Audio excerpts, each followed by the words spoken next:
Hey friends, it's Andrew here. All right, we're going to read a story called Maxwell the Monkey Barber.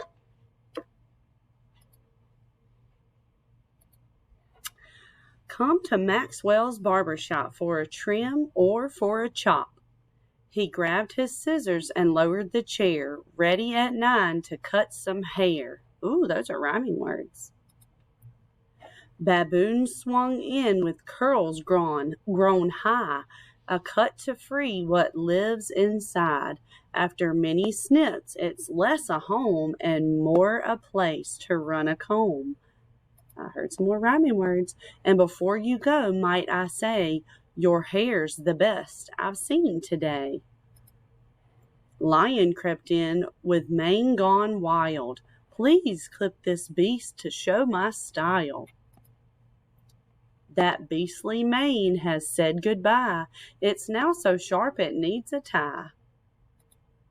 And before you go, might I say, your hair's the best I've seen today. I hear lots of rhyming words. Bear lumbered in with a big furry frown. A trim before I'm laughed from town. The fur is gone within a flash. I even trimmed your long mustache. Lots of rhyming words. And before you go, might I say, your hair's the best I've seen today. Elephant slumped in, sad and down. My head's so cold with no hairs found. Maxwell looked and found it true. There were no hairs, not one, not two. Come back tomorrow right at 3. I'll think of something, just wait and see. What was Maxwell going to do? He thought, and then he knew.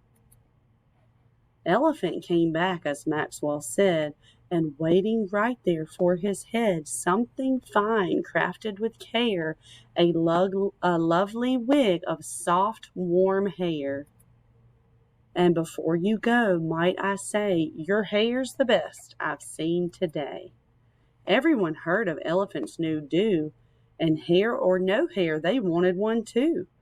Come all to Maxwell's shop for a wig or for a chop. The end.